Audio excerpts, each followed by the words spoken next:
Hi there. This is your favorite obligatory grizzled FBI agent again. You may wonder why I have my gun out and this pair of binoculars. They're here for my and your protection. Listen, I'm here to talk to you about a real serious subject. The Gozi Banking Malware Family. Once again, the fine folks over a company named Corelight, they put together a blog on how to detect this malware family using Zeek. Zeek is an open source tool you can use to analyze your network data. So what you can do is you can write scripts to analyze your network data and look for signs of Gozi Banking Malware to see to traffic. I have a buddy over at Corelight Labs and his name is Keith Jones. He has a podcast and it talks about electronic true crime cases. One of his episodes he was covering the Gozi Banking Malware group, and after it was done, he wondered if he could detect that malware C2 on the network. And if you haven't checked out his podcast, I'll put a link here so you can go to the episode where I show up and I get to swear at the criminal. It's great stuff. I really recommend you checking out. All right, let's get back to Gozi here. Then Dr. Jones went over to a website called Malware Traffic Analysis. And this is a really good website where they pick apart different types of malware and they give you the PCAPs, which are file representations of the network traffic when that malware was executed. Now, according to the notes from Malware Traffic Analysis, there are two types of traffic in Gozi's C2 communications. The first is a really long URL over HTTP that is basically base 64 string encoded, plus a little extra that we'll talk about here in a minute. The other type of traffic, well, they're accessing these files that look like RAR files, and you'll see VNC RAR, this other one that I probably can't even pronounce correctly in the middle called Stilic, and then one at the bottom down there called Cook. And then they have different versions with 32 and 64. So, for instance, you have VNC32.rar and VNC64.rar. Keith was telling me that he thought it would be too simple to search for these RAR files to find this malware, but when they searched their customer historical logs, every time these RAR files were observed, there was malware involved. So this is one method that Corelight will use to detect the Gozi Banking malware.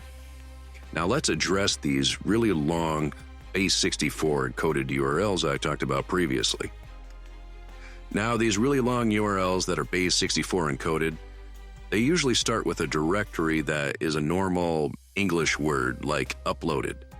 Now, uploaded is what we're going to use in the example here, but we've seen other words used out in the wild.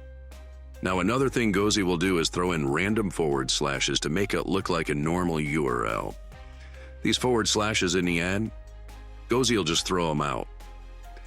Now, base 64 has 4 characters, a plus, a forward slash, a new line, and a carriage return that are encoded a little differently in the URL. Gozi encodes them as a _2b _2f _0a and _0d.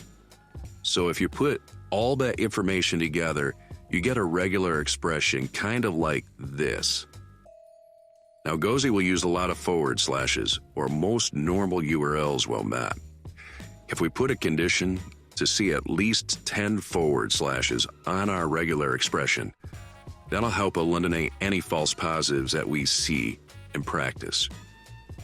Use this command to search all your Zeek logs for Gozi, assuming you save your Zeek logs in TSV format. Next in this blog, Corelight shows you the Zeek code that they wrote so you can detect Gozi live on your network as it happens. Now it looks like a lot of source code, and it is, but there's only 2 things you really need to know. The first is, here are the 2 regular expressions that I discussed earlier that will cover the RAR files and the long base64 encoded URLs. The second thing you need to know is we're only handling the HTTP request event. And once we match these regular expressions that I just discussed inside this event, we fire a notice and we write the Gozi Banking Malware payload to a gozi.log.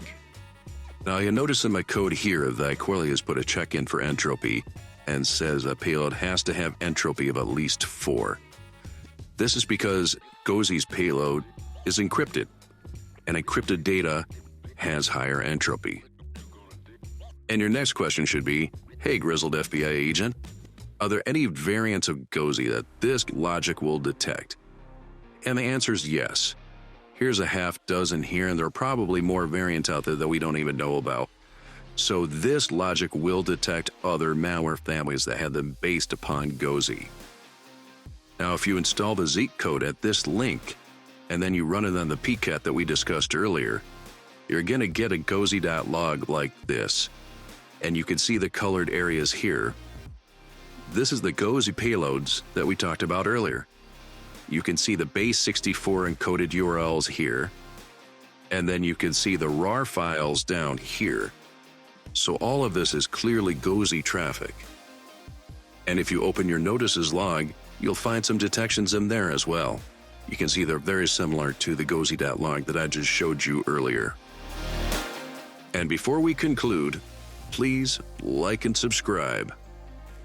Okay, well, this Old Grizzled FBI Agent wants to thank you for checking out my video. I really hope you come back and you check out one of my other videos soon. Thanks. Bye.